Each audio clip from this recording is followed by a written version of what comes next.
నమస్కారం. Catalyst SP ఛానల్లో నేను నైట్ ఇద్దాం అనుకున్నా, అరౌండ్ 9-9:30. ఎందుకంటే అప్పుడు ఇరుముడి సినిమా ట్రైలర్ చూసా.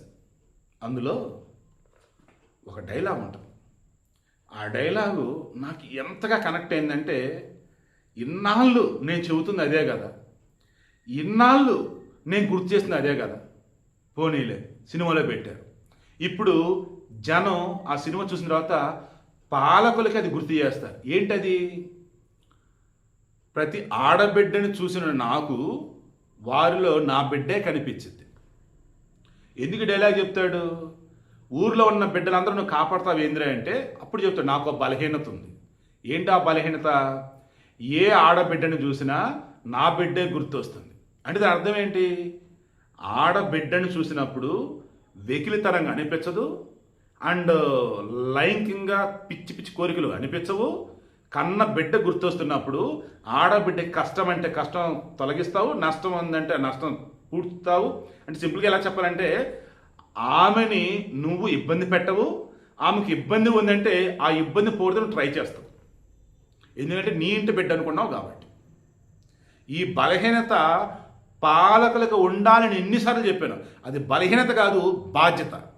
ఇతను మనిషి కాబట్టి, తన కుటుంబం కాకుండా అందరూ అలా అనుకుంటున్నాడు కాబట్టి అది బలహీనత. బట్ అందరవాడు అన్నప్పుడు పాలించేవాడు రాజు, అందరిని కూడా తన కుటుంబం అనుకోలే.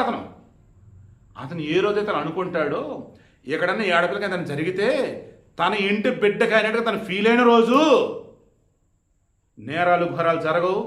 జరిగినటువంటి వాటిలో ఎవరైతే దోషున్నారో కఠిన శిక్షలా పడతాయి. ఇదే నేను చెప్పేది. సొంత బిడ్డ అనుకోవాల్సిన అవసరంలా, ఆ ఇంట్లో పని మనిషి బిడ్డ అనుకున్నా చాలు.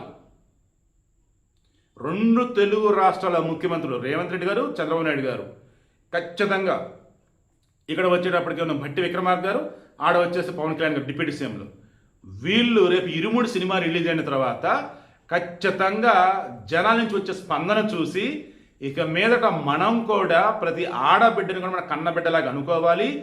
ఎక్కడ ఏం జరిగినా సరే ఆగా మేఘల మీద స్పందించి వాళ్ళకి న్యాయం చేయాలి, దోషులు కఠిన శిక్షలు పడేయాలని చెప్పేసి అనుకుంటారని అనుకుంటూ ఉన్నా.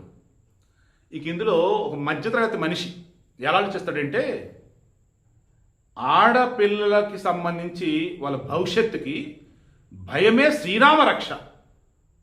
అమ్మో జాగ్రత్తగా ఉండాలి, అమ్మో ఎట్టబడితే అట్ట వెళ్ళకూడదు, అమ్మో భయపడుతూనే ఉండాలి. ఫ్రీడమ్ అని అంటున్నారా నాయన. ఇప్పుడు ఆ ఫ్రీడమ్ వేరు, మితిమీరిన స్వేచ్ఛ వేరు, ఫ్రీడమ్ వేరు, భయం వేరు. గొడ్డ పిల్లకలు కట్టుకొని ఇది మా స్వేచ్ఛ, అది కాదు. ఎట్టబడితే అటు అడ్డదిడ్డంగా అర్ధరాత్రి అపరాధ తేడా రోడ్ల మీద తిరగటం ఒంటరిగా, అది స్వేచ్ఛ కాదు. ఇది చెప్పండి అమ్మ, నన్ను చెప్పండి. నేను కూడా చాలాసార్లు చెప్పాను. సో ఈ సినిమాలో కూడా అదే గుర్తు చేస్తాడు. ఆడబిడ్డలని కాపాడుకోవడం అంటే ఏంటంటే, వెనకొకడు ఉన్నాడు, చెయ్యేస్తే కడుపులో పేగులు తీస్తాడు. అంటే ఆ మనిషికి ఒకడున్నాడు తోడుగా, నాన్న, అన్న, భర్త, బిడ్డ, బాబాయ్, ఇలా ఎవరైనా సరే ఒకడున్నాడు తోడని ఈ సమాజానికి అనిపిస్తే ఆడపిల్ల జోలికి ఎవడూ రాడు. అలా మన బిడ్డలకి మనం ఉండాలి అండగా. ఆ రోజే మన కూతురు మనం కాపాడుకుంటామన్నాడు. కరెక్ట్. ఆ సినిమాలో, ఇరుముడి సినిమాలో అయ్యప్ప మాలలో ఉన్నప్పుడు అయ్యప్ప స్వామి మామూలుగా ఉన్నప్పుడు వచ్చేసి తాగుబోతూ ట్రక్ డ్రైవర్ అంటూ చూపించారు. కానీ తన బిడ్డ మణి అంటే ప్రాణం, మణికంట ప్రాణం. తను చదువుకోవాలన్నప్పుడు అయితే ఆ ఊరికి బస్సు రావాలి, లేదా ఆ ఊర్లోనే స్కూల్ ఉండాలి తప్ప ఏడకో వెళ్ళి ఇబ్బంది పడితే చదువుకోకూడదు నా బిడ్డ అనుకున్నాడు. ఆ ఊరికి స్కూల్ రాదు, బట్ బస్సులో వెళ్తున్నాడు, సినిమాలో చూపించాడు.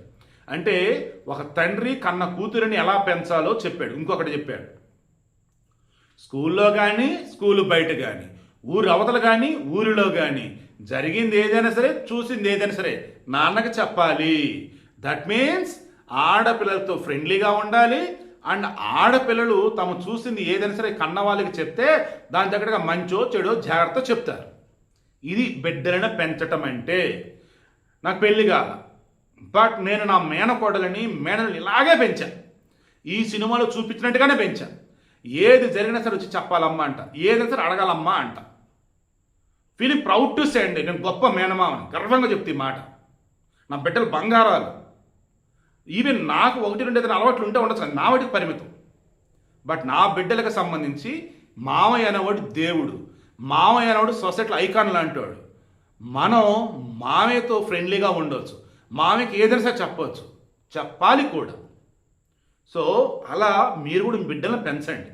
అండ్ అంతిమంగా నేను చెప్పేది, పాలకుడు అనేవాడు, పోలీస్ అనేవాడు, జడ్జి అనేవాడు, లాయర్ అనేవాడు, డాక్టర్ అనేవాడు, నిజంగా చెప్తానండి, సొసైటీలో మంచి మంచి పొజిషన్స్లో ఉన్న ఎవరైనా కానీ ఎదుటున్నటువంటి వాళ్ళని తమ ఇంట్లో కన్న కూతురో కట్టుకున్న భార్య అనుకోవాల్సిన అవసరంలా, మనకు బాగా తెలిసిన మనిషి అలా అనుకున్నా చాలండి. కష్టంలో ఉన్న వాళ్ళని ఆదుకుంటారు. అండ్ చెడు చెడు ఆలోచన రాదు. అన్నింటికి మించి ఆడపిల్లల మీద చెడు దృష్టి ఎవడో వ్యవహరించడు. మరి ఇప్పుడు కూడా చెప్తున్నాను నేను, ఈ మాట ఇప్పుడు కూడా చెప్తున్నాను నేను పత్తి కబుర్లేం చెప్పండి, ఇప్పుడు కూడా చెప్తున్నా. వాళ్ళకి ఇష్టం ఉంది, మీకు ఇష్టం ఉంది, వాళ్ళు మేజర్, మీరు మేజర్, ఊరేగండి, బట్ ప్రికాషన్స్ తీసుకోండి. మైనర్ల జోలికి పోవద్దు, తప్పది. మేజర్లు అప్పుడు కూడా పద్ధతి, ఓకేనా? అన్నీ చెప్తున్నాను నేను. ఇప్పుడు ఇది ఈ వీడియో కూడా అదే చెప్తున్నా.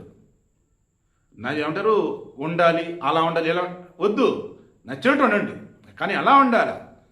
ఎదుటున్న వాళ్ళకి ఇబ్బంది కలిగించవద్దు. ఎస్పెషల్లీ ఆడపిల్లల కంటే అసలు వారిని బాధ పెట్టాలి, ఇంకేదో చేయాలని ఆలోచన అసలు రానియొద్దు.